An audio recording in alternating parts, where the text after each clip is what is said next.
Wax to preserve the perfect symmetry of the moustache.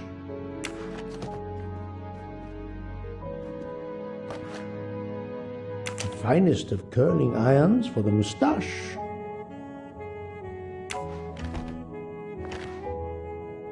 The moustache comb to tame unruly knots. The train still hasn't left.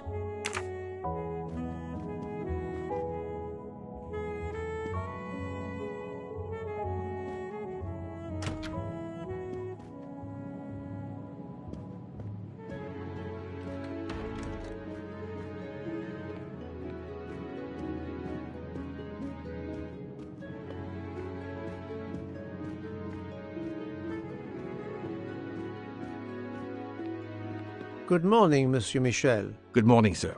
Please enjoy our special breakfast in our restaurant.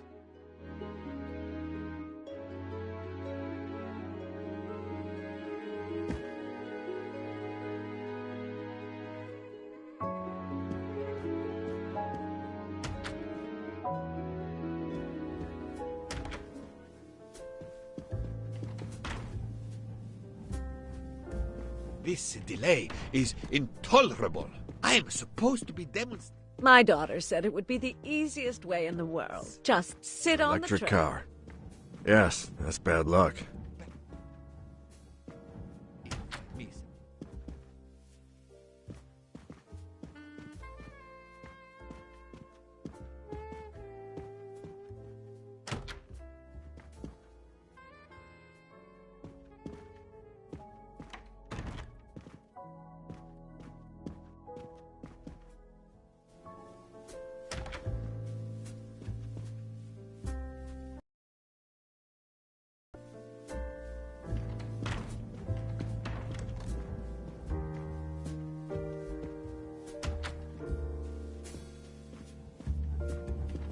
A beautiful piano, what a luxury.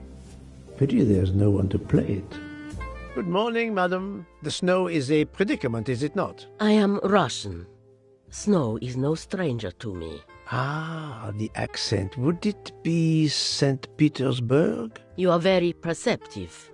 Monsieur Poirot, is it not? And may I take it, I have the honor of addressing Princess Natalia Dragomirov. We dispense with the old titles these days. My husband, all of my past, was taken from me by these Stalinists. When they were gone, I became director of the St. Petersburg Museum of Antiquities to restore and preserve what I can of my country's history. Still, the delay must be vexing. If I must be late for my appointments, then they will wait. I know that I would certainly wait, madame. It has been my extreme pleasure to make your acquaintance, madame. Au revoir, Monsieur Poirot.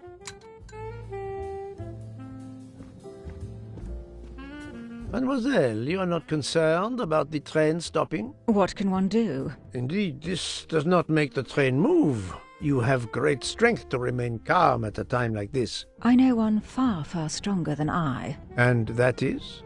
Well, that old lady, for instance. You have probably noticed her. She just has to lift her little finger and ask for something in a polite voice, and the whole train runs. It runs also for my friend Monsieur Bouc, but that is because he is a director of the line, not because he has a masterful character. You don't have to have a strong will when you have power. But I suspect I did not need to tell you that, Mr. Poirot. Good morning, Mr. Fauchet. You have early customers, I see. Yes, I am stuck serving here as well at breakfast. Everyone is impatient. They keep complaining that the train is not moving.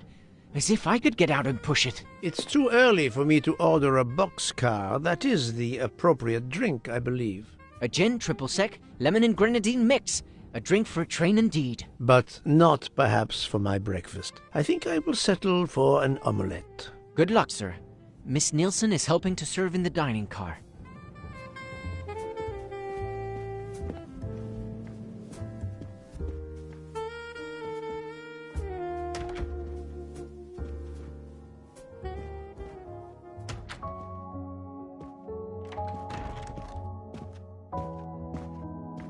How long are we expected to be stranded here? It won't do much good complaining to me. That fellow there with the moustache, he may know something. Excusez-moi, sir. Yes? Monsieur Bouc asks for you to join him in compartment 203. Look here, Poirot. Can you tell us anything? I can tell you the snow, it will not move aside on its own. Of course. But you obviously have some influence with Book. I am going to see him now. I will ask him if he has any information.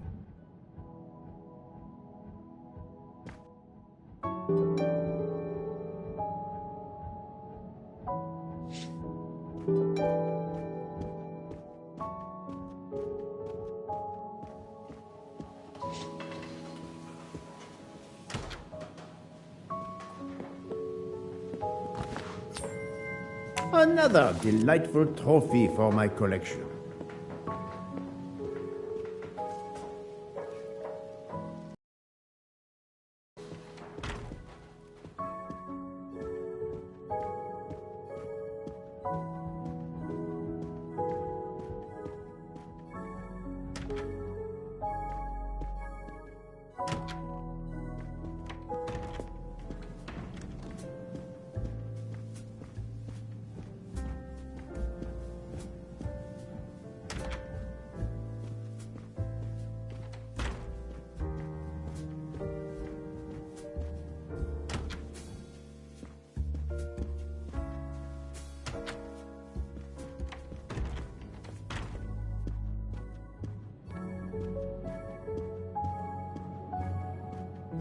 Ah, my good friend.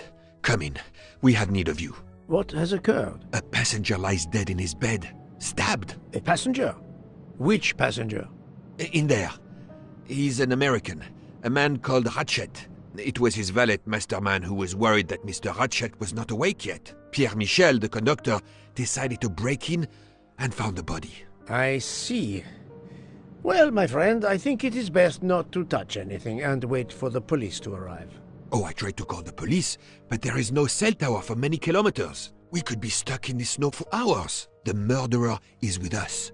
On the train, now! The sooner we catch him, the sooner we'll be out of danger. The Dr. Constantine is already examining the body. Mon ami, this is not a missing train ticket. We must follow procedure. We must wait for the police to secure the crime scene. Please, Poirot.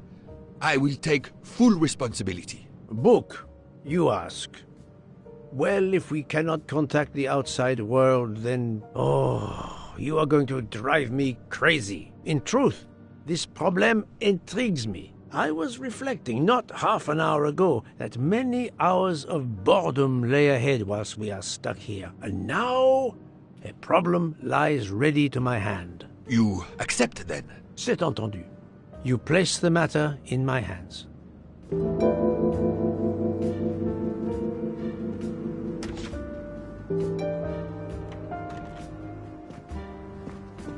Mr. Poirot, I am Dr. Constantine.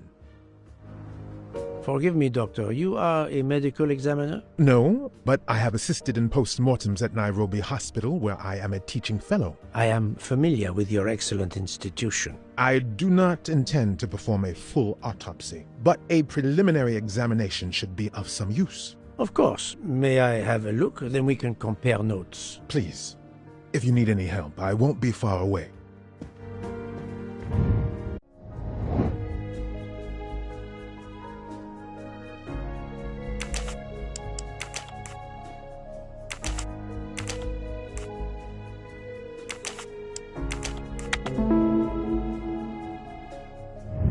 My little gray cells did not let me down.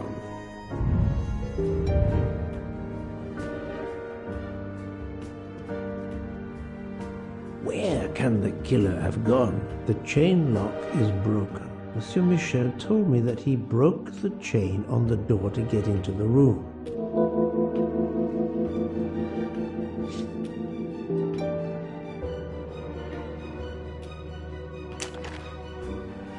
The watch is broken. The hands are stopped at 1:15 a.m.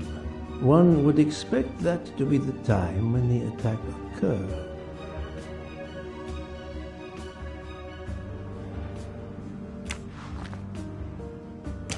As you see, the victim has been stabbed many times. Several alone would have been fatal. Yes, I agree. An attack most savage. I will, of course, prepare a complete report on my findings. Thank you. I'll take photos.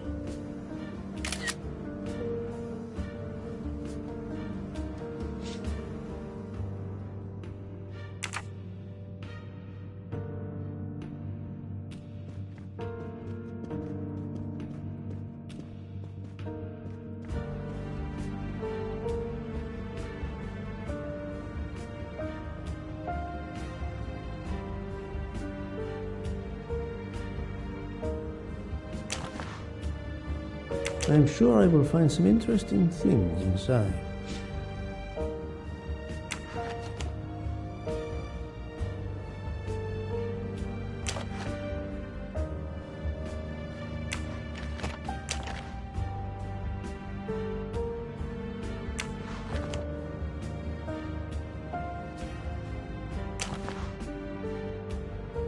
A handkerchief.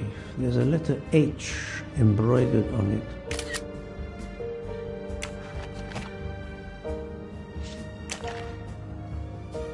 Last night, Monsieur Ratchet said he takes precautions. I see now what he meant. He knew he was in danger and wanted to be ready, yet it was no use to him. I will leave it here for the police.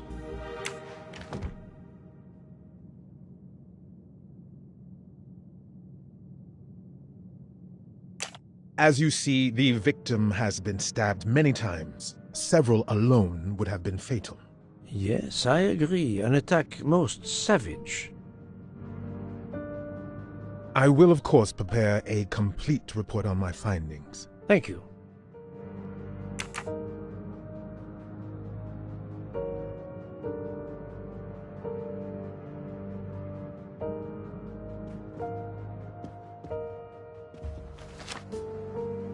I wonder what could be in this photo.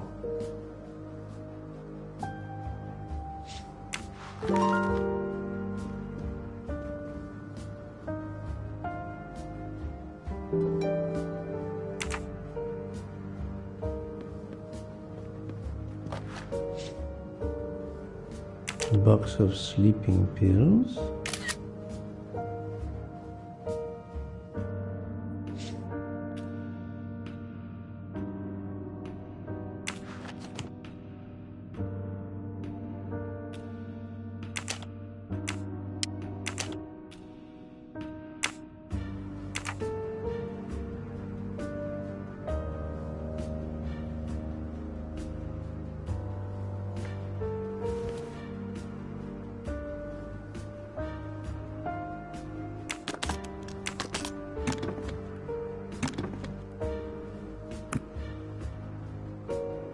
Expensive clothing, recently laundered. Not exactly the reading material one would expect of a man like Ratchet.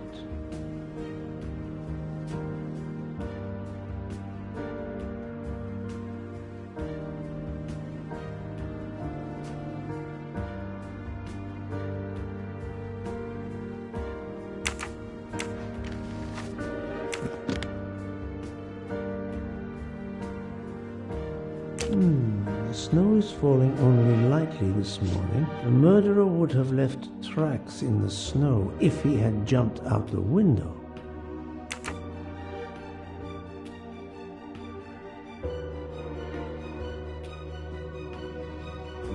This door communicates with compartment 204. The latch is open on this side.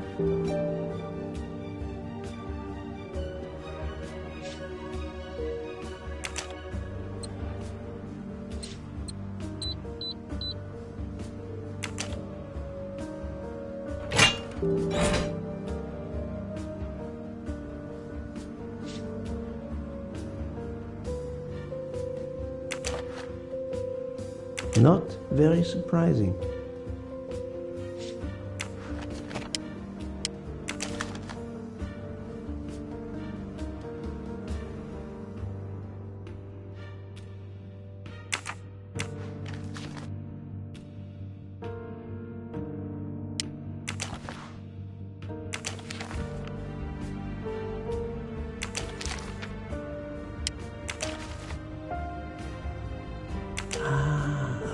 in place on the back of a postcard. Someone with the initials A.W.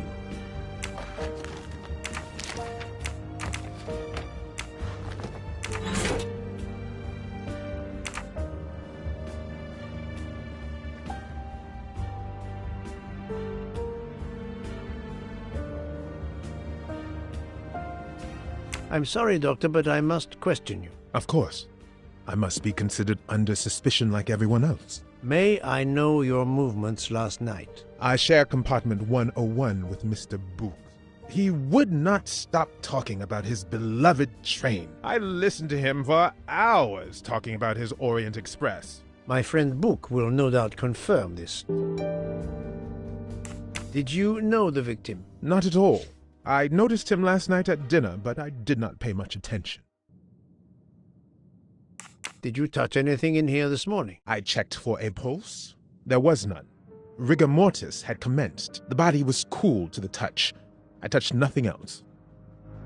What can you tell me about the victim? He died from multiple stab wounds of varying angles and depth. More than one would have been fatal. I would place the time of death roughly between midnight and 2 a.m. With more time, I hope I can be more precise. I assume the open window complicates matters. Indeed. Conditions are not perfect. Thank you for your help, Doctor.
For Daisy. Interesting. That was easy.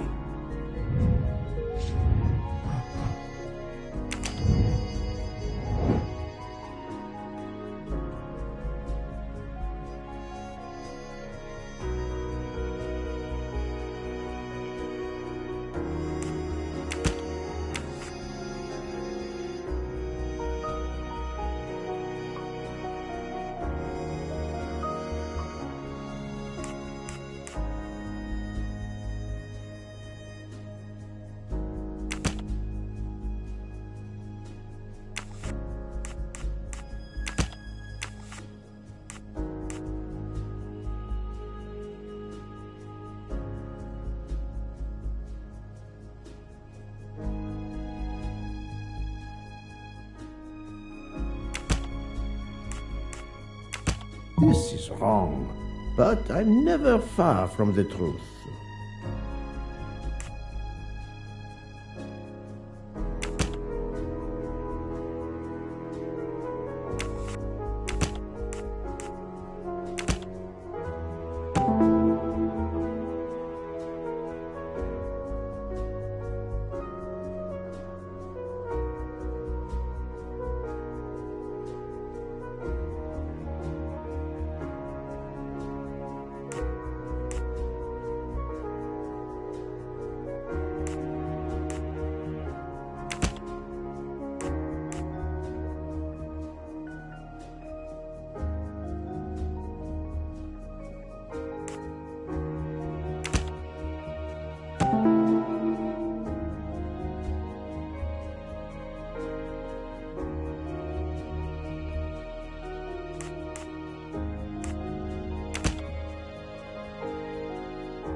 So, the murderer must have exited through Madame Hubbard's room. That's the right answer.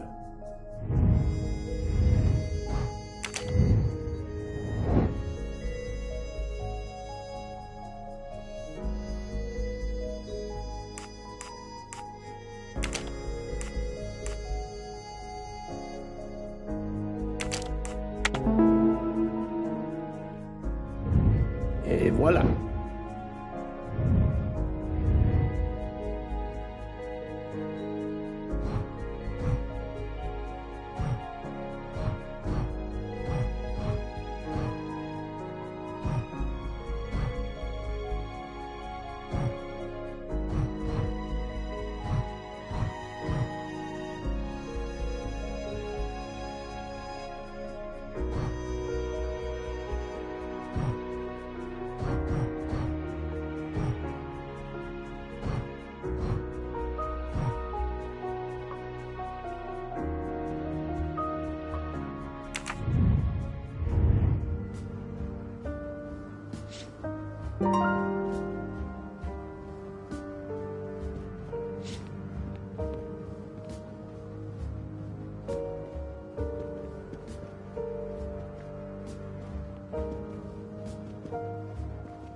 This phone was deliberately smashed.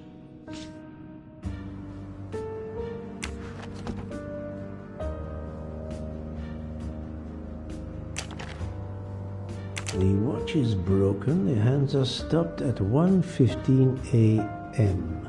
One would expect that to be the time when the attack occurred.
This door communicates with compartment 204. The latch is open on this side.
Not very surprising.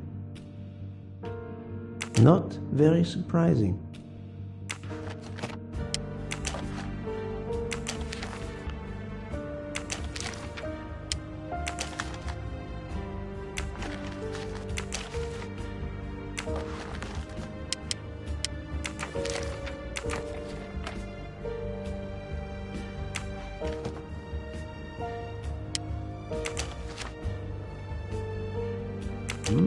Unusual letter, this.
I'm sure I will find some interesting things inside.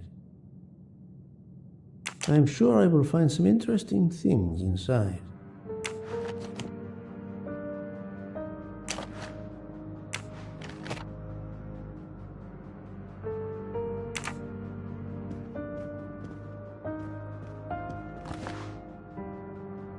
A box of sleeping pills.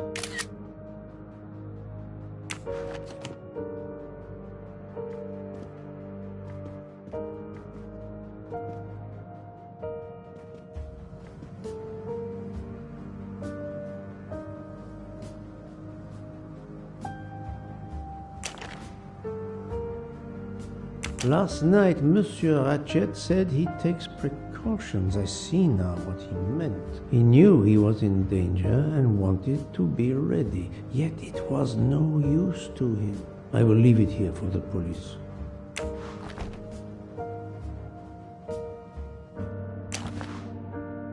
This phone was deliberately smashed.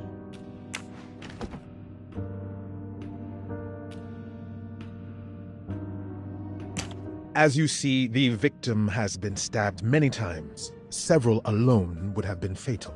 Yes, I agree. An attack most savage. I will, of course, prepare a complete report on my findings. Thank you.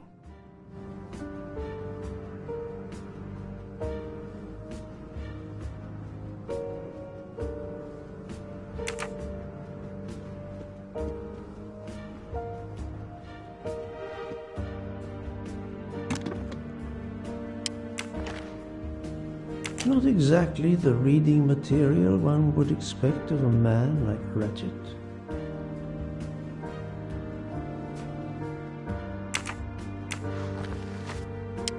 Expensive clothing, recently laundered.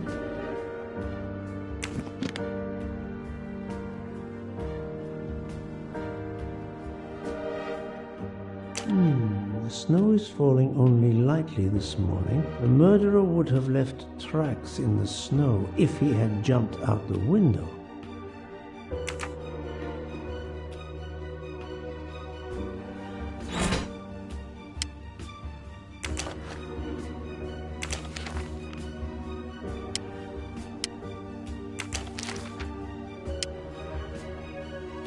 Ratchet had an appointment he will never keep.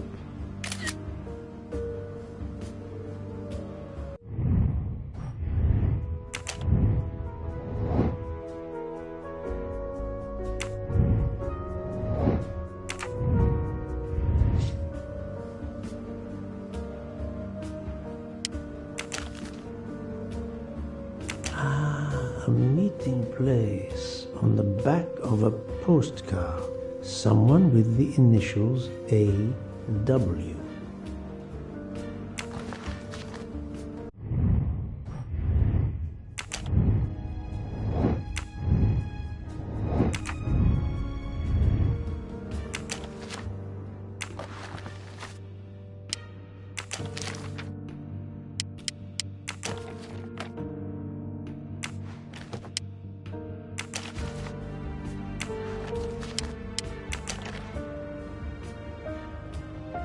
Not very surprising.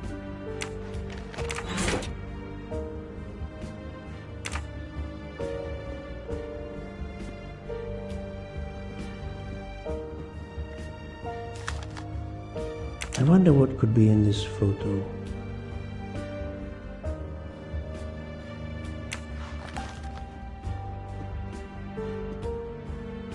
The chain lock is broken. Monsieur Michel told me that he broke the chain on the door to get into the room.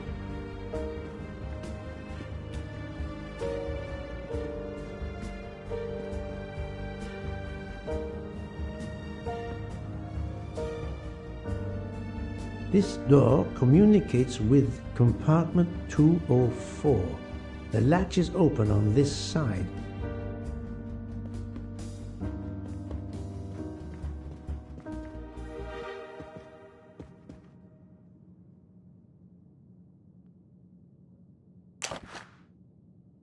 I'm sure I will find some interesting things inside. I'm sure I will find...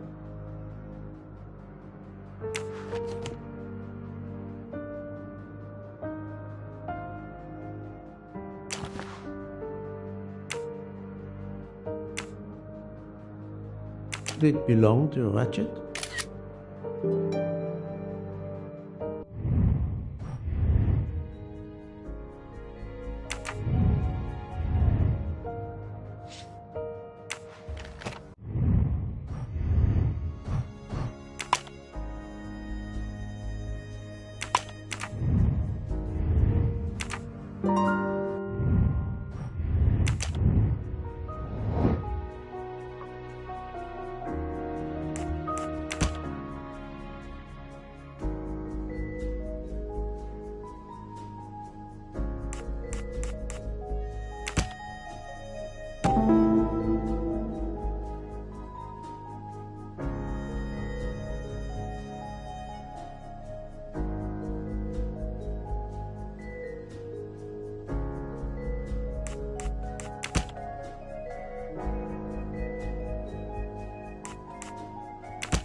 I must admit I'm not right this time.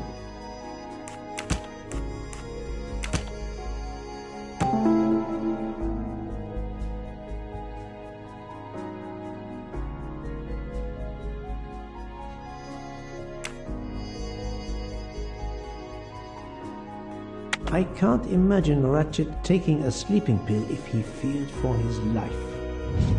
Et voilà.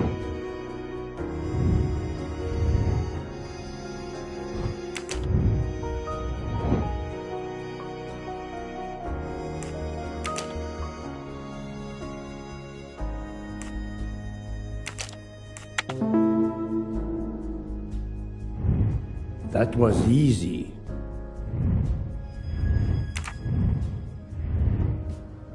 I think I've seen everything I need at the moment. I am counting on you to finish your analysis. I'll have a more detailed report for you as soon as I can. The chain lock, Monsieur Michel.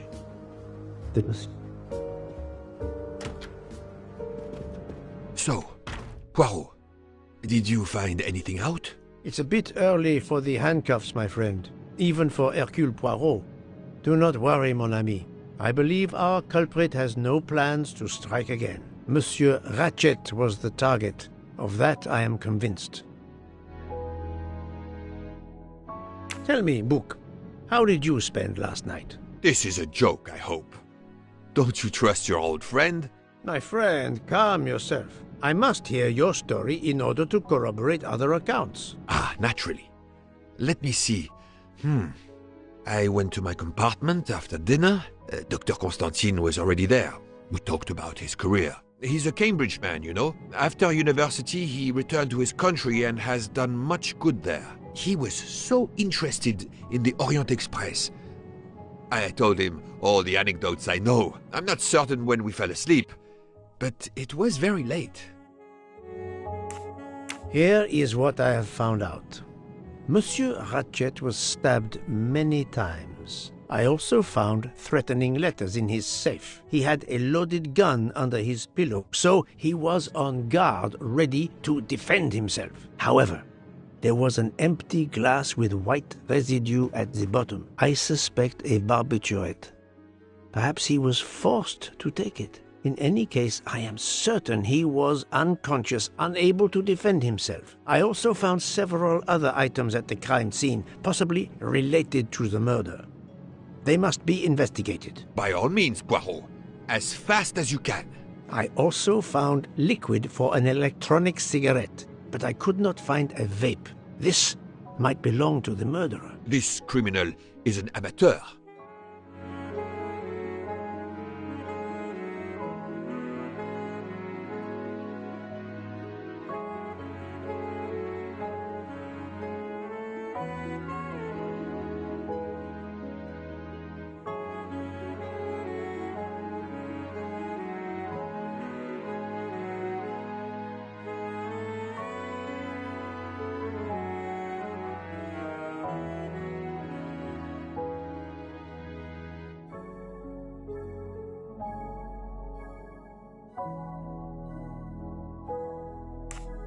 I need a list of the passengers with their compartment numbers. Pierre Michel will have it. I must interview the rest of the passengers and the staff. I'll be in the bar car if you need me. We are hours late. Soon I hope help will arrive.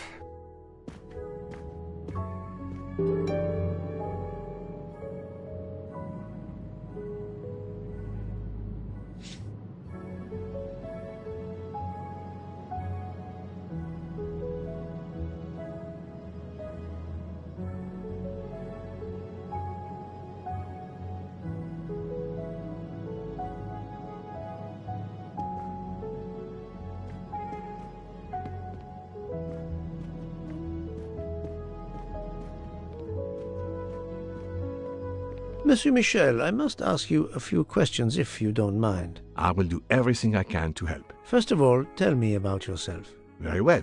My name, as you know, is Pierre Michel. I am from Calais. I've been with the company for over 15 years. Thank you.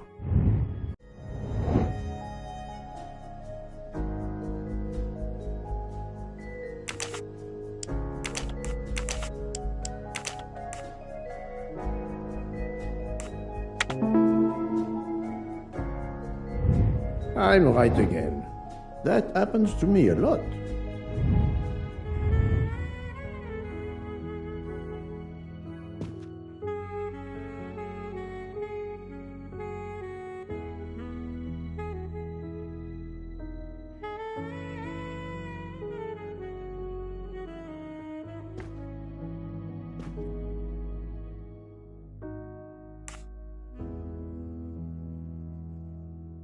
Are you a smoker?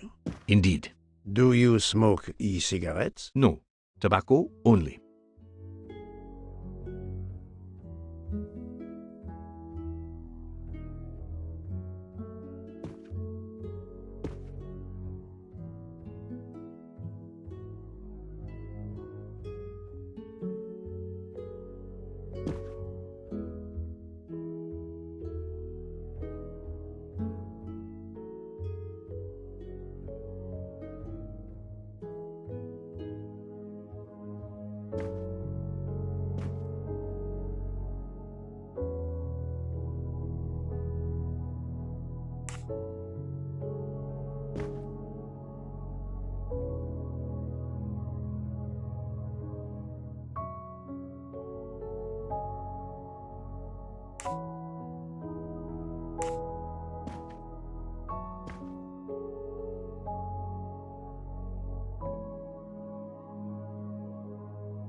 What is the last station where we stopped? Winkowski. Could someone have come on board?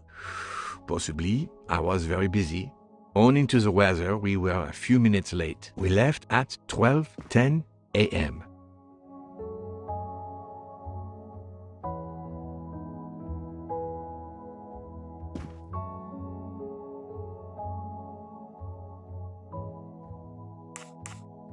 I would like to reconstruct with your help the events of last night. Monsieur Ratchet retired to bed.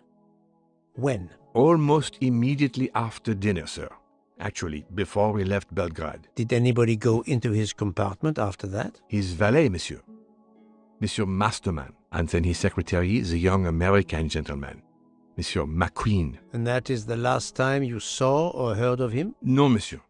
You forget that Monsieur Ratchet rang his bell around 12:40 a.m., soon after we had stopped. I knocked at the door, but he called out in French, "Ce n'est rien, je me suis trompé." I then left to answer another bell that had just rung.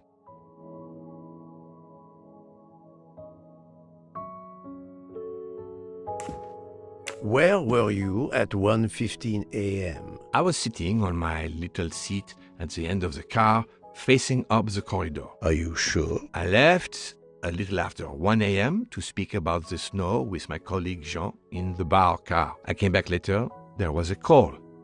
I remember speaking to you. Indeed, I remember. Carry on. It was the American lady, Madame Hubbard. She thought she saw a man in her compartment. Then, around 1:50 a.m., I made the bed for Monsieur Ratchet's secretary, Monsieur McQueen. He had spent the evening talking with the English Captain Arbuthnot. At 2 a.m., I returned to my place and stayed there until dawn.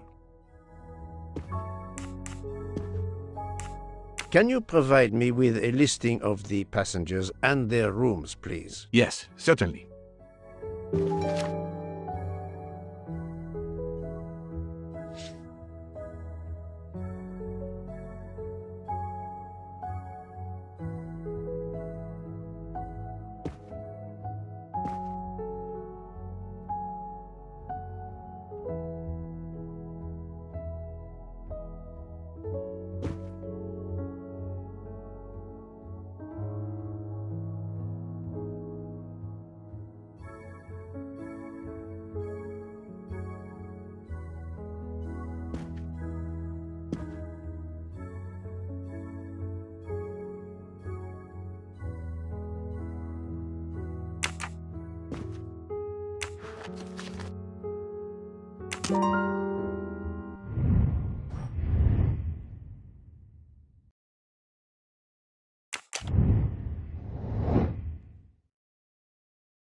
That's the right answer.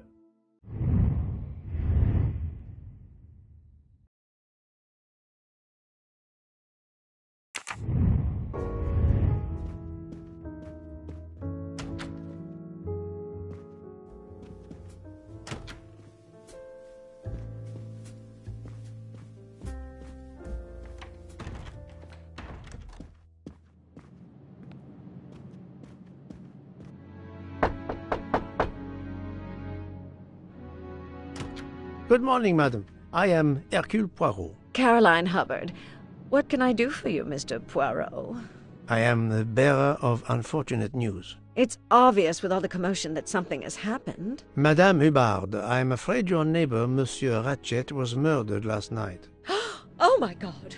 I knew it! I knew it! I would like to ask you some questions, but first, may I inspect your room? Of course, yes, you must.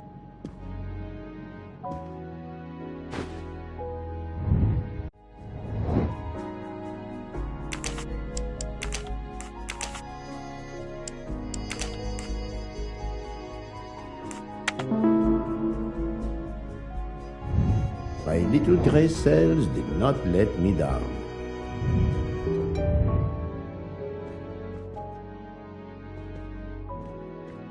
The luxury of the Orient Express is present in every detail.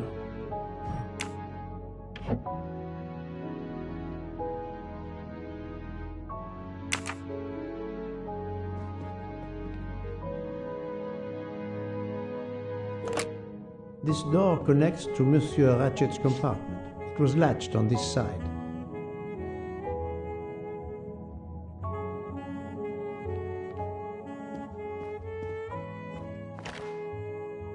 Here is a jacket button. It bears the logo of the Orient Express.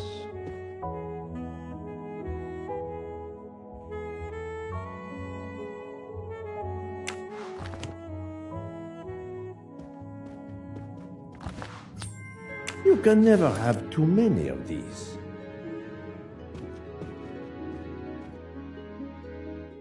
Madame, please tell me about last night. The murderer was right here in my compartment. I woke up. All in the dark it was. I was just so scared I couldn't scream. I pressed the call button. I pressed and pressed. I heard footsteps running in the corridor, then a knock on my door. "Come in," I screamed. And I switched on the lights at the same time. And would you believe it? There wasn't a soul there. You think he went back into the other compartment? How do I know where he went? I had my eyes shut tight. The conductor came in. I told the man what had happened, and he didn't seem to believe me. I asked him to search the room, but he found nothing. I told the conductor to look at the door between the compartments, and sure enough, it wasn't bolted. Well, I soon saw to that. I told him to bolt it, then and there. How is it you didn't bolt the door between the two compartments? But I had. Well, as a matter of fact, I asked that Swedish lady, Olsen, Greta, if it was bolted, and she said it was. How was it you could not see for yourself? I was already in bed, and my toiletry bag was hanging on the hook of the door. I couldn't see the latch from where I was. What time was it when you asked her to do this for you? Oh, it must have been around 10:30 or 10:45 p.m. She'd come along to see if I had an aspirin. But instead of opening my door, she opened Mr. Ratchet's door by mistake. He said something quite rude, like, "Not a chance, lady, you're too old." It shocked her. She came in. I told her where to find the aspirin, and she got it out of my toiletry bag. Poor girl, she didn't have a good night. The same could be said for Monsieur Ratchet. It appears Mademoiselle Olsen may be the last person to see Ratchet alive.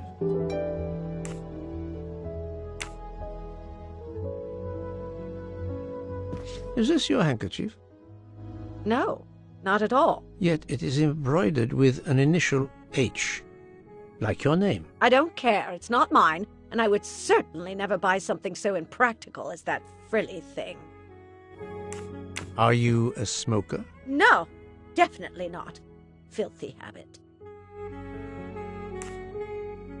I found a jacket button on your table. It looks like it belongs to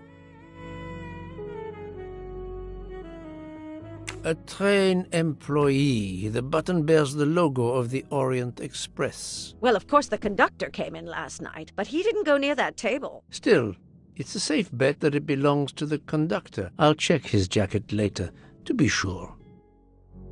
I have not finished inspecting your room. If you don't mind,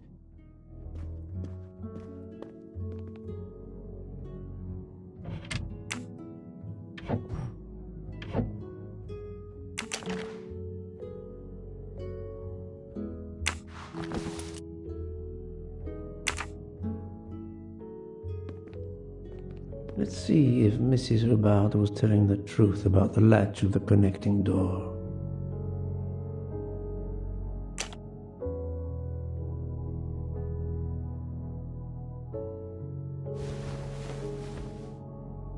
This hook is probably where Mrs. Hubbard hung her toiletry bag. I can see the latch very well from here, even with the toiletry bag attached. I'll have to clear that up with Mrs. Hubbard.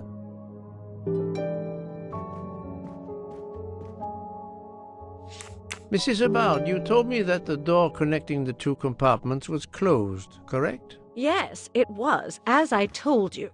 I was already in bed and my toiletry bag was hanging on the hook of the door. I couldn't see the latch from where I was. That's why I asked Miss Olson to check if it was closed.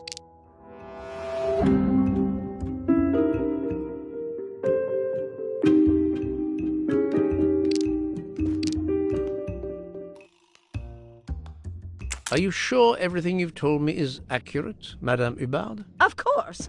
I have an excellent memory.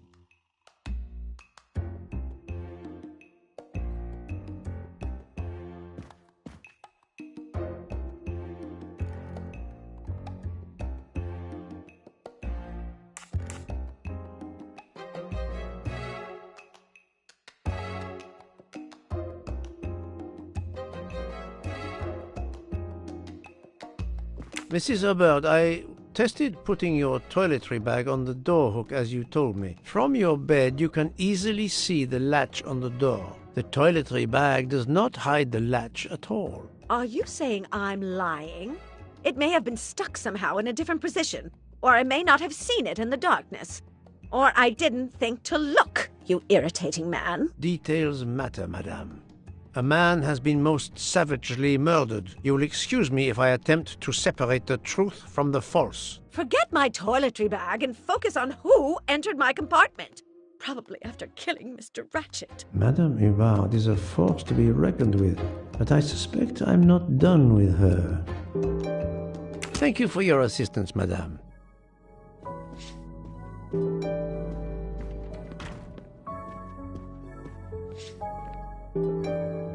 I found a button from an Orient Express staff jacket. Did you lose one by any chance? No, monsieur. As you can see, I have all my buttons. It is not mine.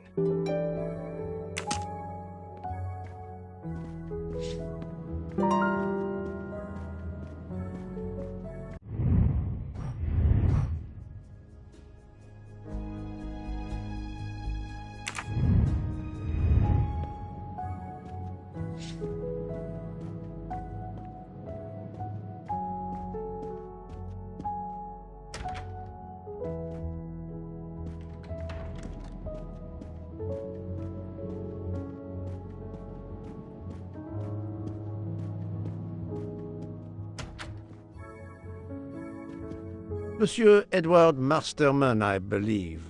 May I ask you some questions? I can barely talk. I have a terrible toothache. We have a doctor on board the train. Perhaps... I do not need a doctor. I use essential oils. If you can find my flask of clove oil in my box, I would be grateful. Fine, if you insist. I will help you.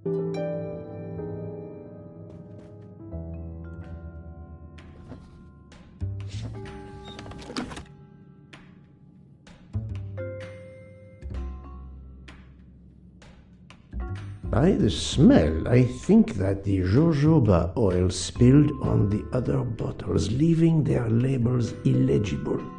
I must find another way to find which one is Masterman's toothache remedy.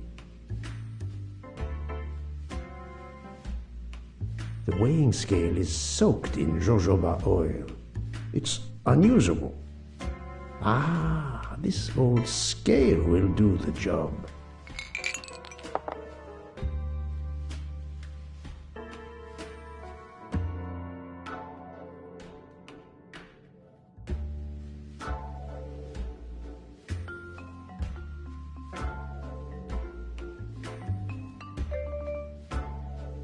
To start, I must first arrange the vials from the lightest to the heaviest.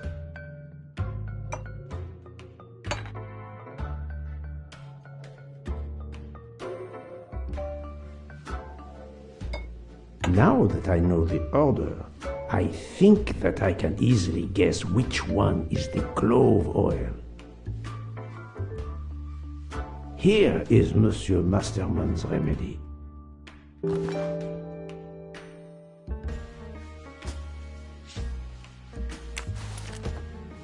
Here is your remedy. I hope it will help. Thank you very much, sir. Ah, well, I can finally speak without too much pain. I'm ready to answer your questions. You are Monsieur Ratchet's valet? Yes, sir, that is correct. Were you told that your employer was murdered? Yes, sir. A very shocking occurrence.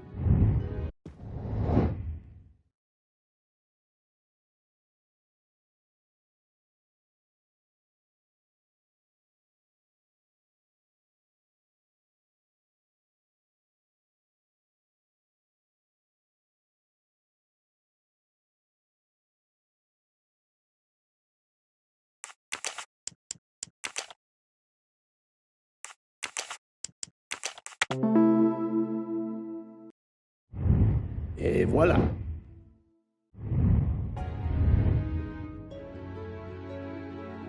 At what hour did you last see Monsieur Ratchet? It must have been around 9 p.m., sir.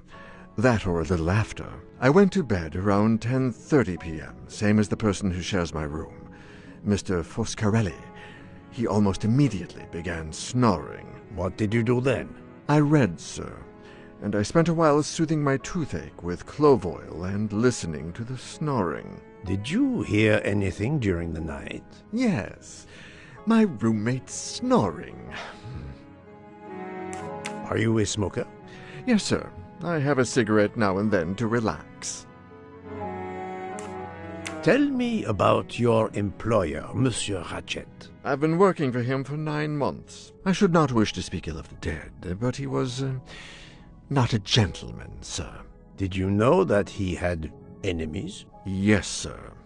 I heard him discussing some threatening letters, sir, with Mr. McQueen. Did he mention these letters to you? He had been reading a letter when I came in. He asked me if I was the one who put it in his compartment. I told him that I had done no such thing, and he should report it to the police at the next station. How did he respond? He laughed, sir. You're joking. I do not joke, sir. Forgive me, I can see you do not. Was he taking sleeping pills? Always when traveling by train, sir. He said he couldn't sleep otherwise. Last night he asked me to give him 2. I did so, along with a glass of water. He dissolved them in the water. Did you see him drink the water? No, sir. I left right after I gave him the pills. Was Monsieur Ratchet a smoker? No. He finds smokers disgusting. Can you tell me again why you gave sleeping pills to Monsieur Ratchet? Yes, I gave him the pills because when he takes the train, he has trouble sleeping. The letter must have worried him. He specifically asked me to prepare the sleeping pills. I didn't see him drink the water with the pills in it.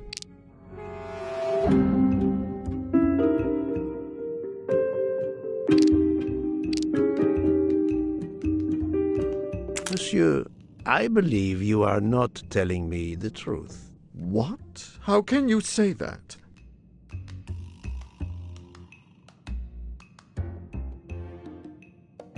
He received threatening letters. One, it seems, last night. Did you know he had a gun under his pillow?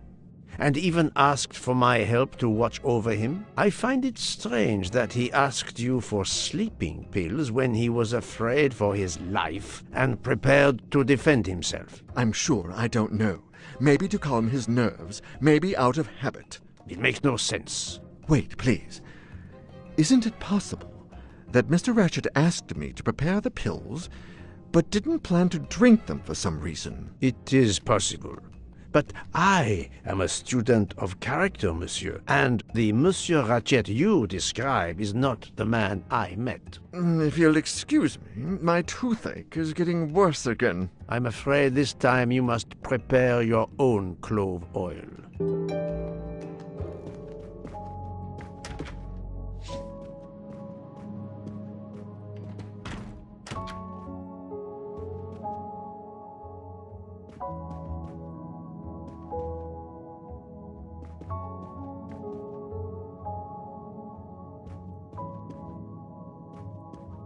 I believe I am addressing Monsieur Hector McQueen. Guilty as charged. I beg your pardon. Oh, sorry.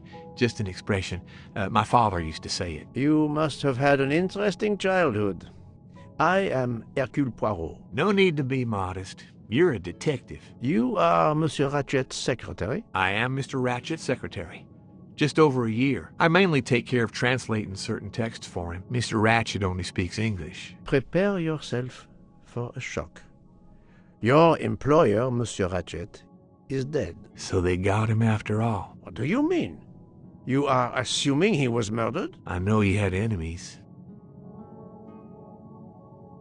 What can you tell me about Monsieur Ratchet? He was American. He was an antiques dealer. I don't know much more. Mr. Ratchet never talked about himself or his life, but I think Ratchet wasn't his real name. And he left the United States to run away from something, or someone. Yes? He started getting letters, threatening letters. Do you still have them? I have one. Did you know that Monsieur Ratchet had asked for my help? Asked you? No, I didn't know. He knew he was in danger. When did you last see him? Last night around 10 o'clock, I should say. Did you like your employer, Monsieur McQueen? No, I did not. He was, I'm sure, a cruel and dangerous man.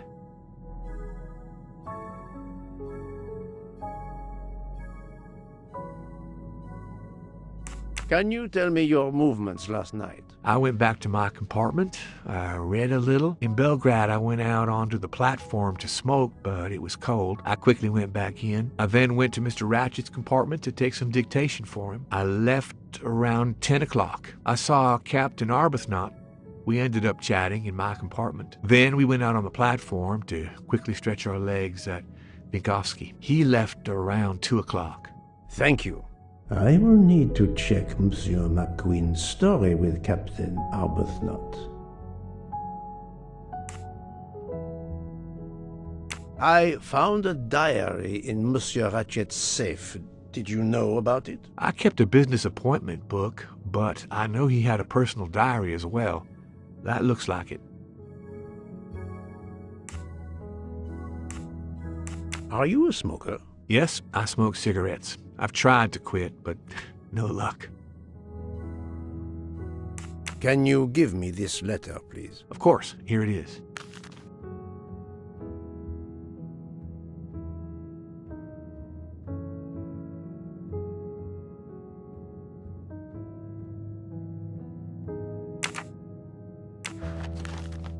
Was Monsieur Ratchet a smoker? No, he hated the smell of smoke.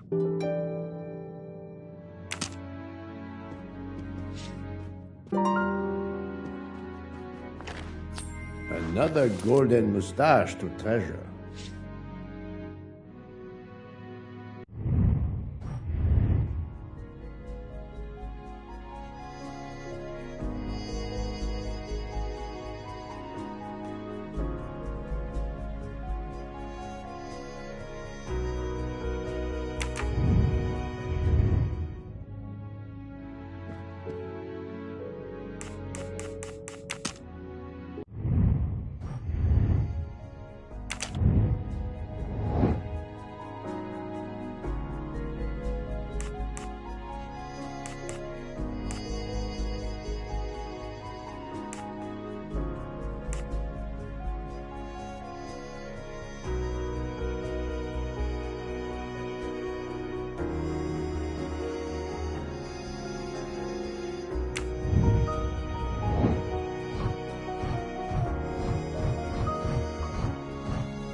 The murderer may have impersonated Ratchet by calling Monsieur Michel to make it seem that Ratchet was still alive at 12:37 a.m. That's the right answer.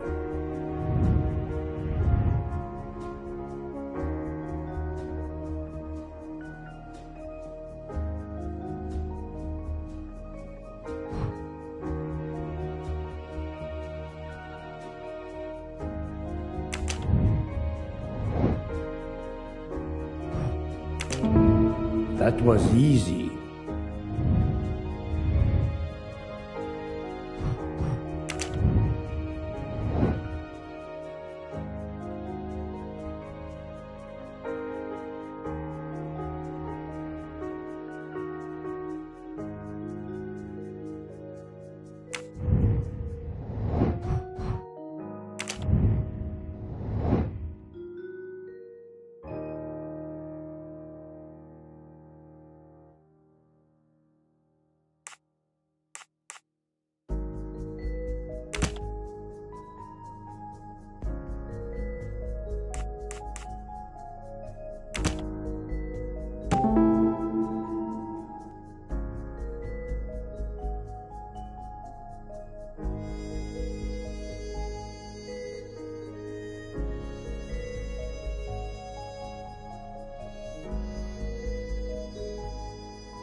While Monsieur Michel was chatting with Monsieur Fauchet in the bar car between 1 a.m. and 2 a.m., the murderer could have escaped Ratchet's room without being seen.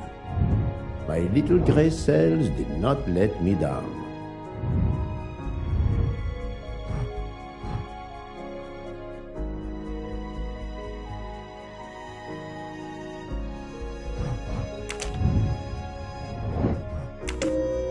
Very well, I choose to go this way.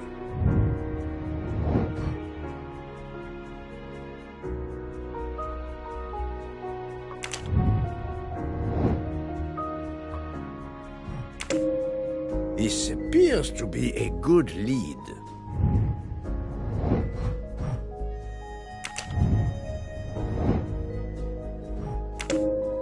This is the most likely answer.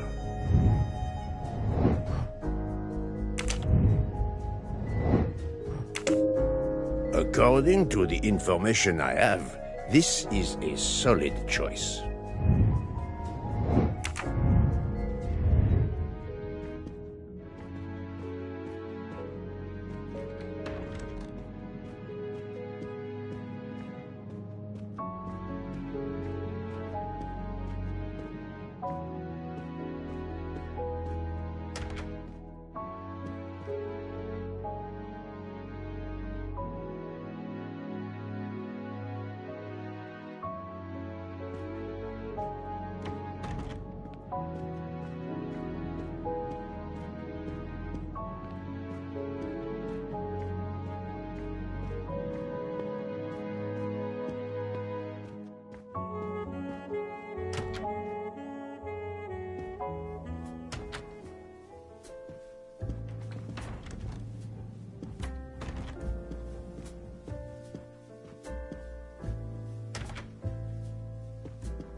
So, my friend, have you found our killer? Not yet, but I will tell you what I have learned. Please. Our assassin could have gotten on the train at Vinkovsky disguised as a conductor, entered Ratchet's room, and killed him. Then he walked out through Madame Hubbard's connecting door, where he lost a button from his jacket. He had to wait for Monsieur Michel to be absent. He waited too long. The train had left the station. He was trapped aboard. Indeed.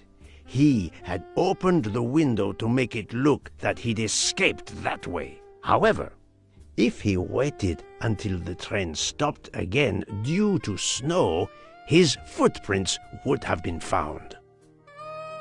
The murderer is still among us, on the train. There's a problem with the second-class toilets. What now? All morning passengers have been complaining that the door is locked, so I went to check. I knocked, but no one answered. I didn't think I should open it without speaking to you first. You did well, Monsieur Michel. Lead the way. I use my master key.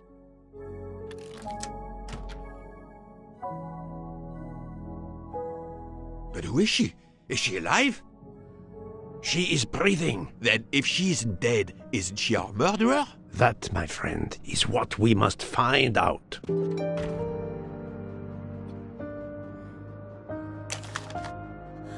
The ticket reads Joanna Locke, traveling in compartment 105.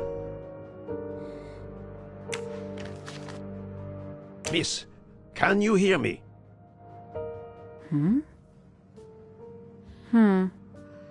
She's breathing.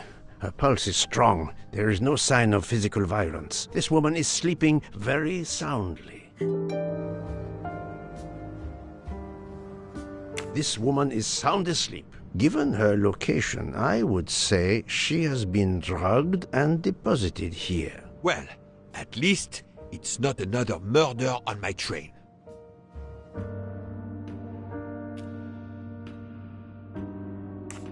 The train is, of course, full. Monsieur, the list I gave you indicates that Hildegard Schmidt shares her compartment. I will want to talk to her later. For now, we will concentrate on this mysterious young lady. Let's return her to her more comfortable bed. Good idea. Pierre, locate this woman's room and fetch the doctor. Yes, sir.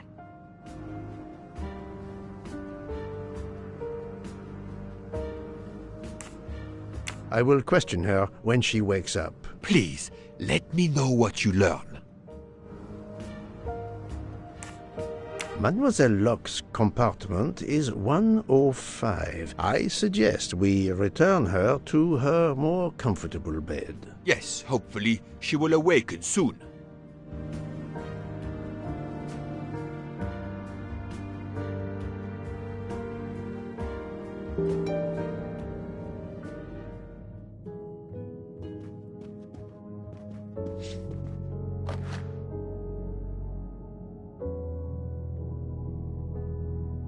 A cup of tea with white residue at the bottom. A cup of tea with white residue at the bottom. A cup of tea with white residue at the bottom.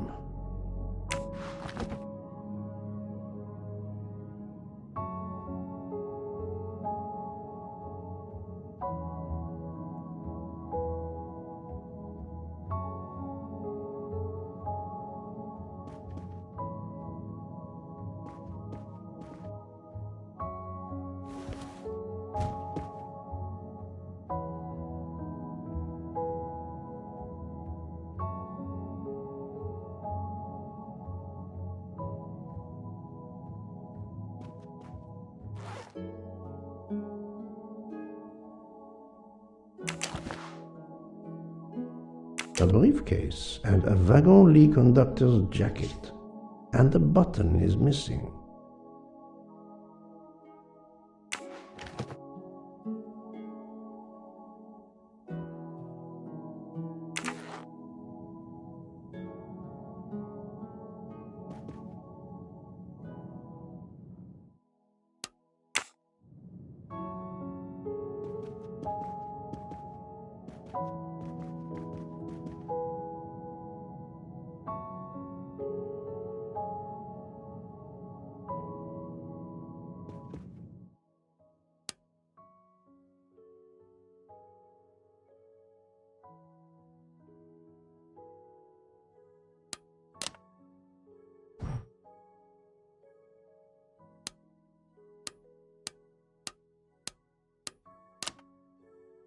Have you tried 1, 2, 3, 4?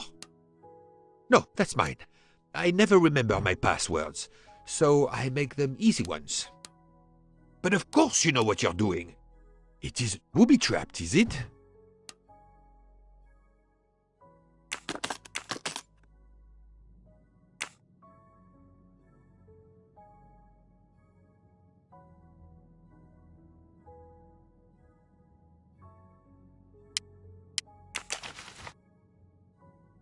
The stuffed animal is the same as in the photo found at the crime scene. What a coincidence. Mademoiselle Locke appears to have been investigating Monsieur Ratchet.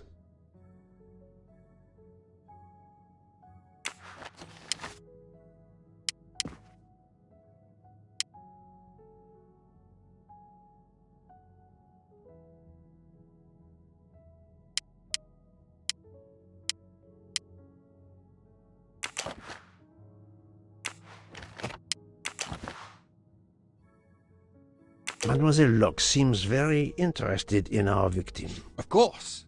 She has studied her target. Possibly. Her driver's license confirms her identity. She is American. These are fake IDs. It's certain.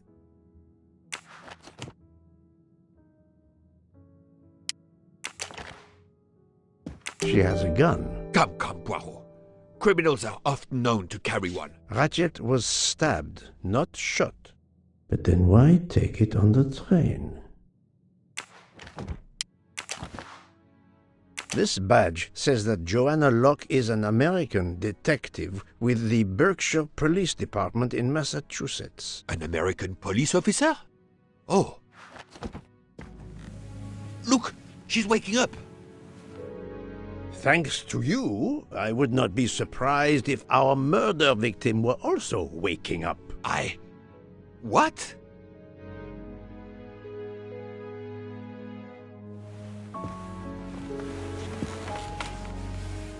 Oh, my head.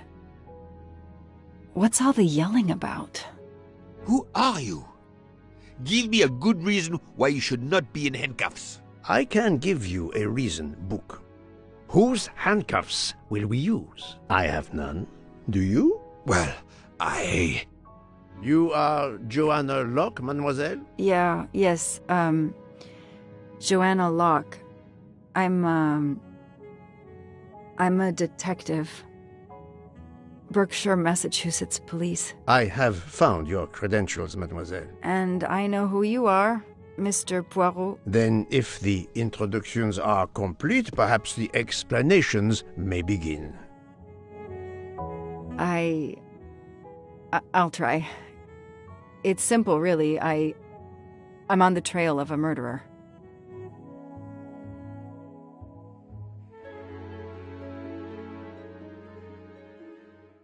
I had just been promoted to detective after 5 years on patrol. It was my first time on a major case. It had been a month since Daisy Armstrong was kidnapped. The Armstrongs were desperate for some sign of hope. I was there only for paperwork, to fill in some blanks.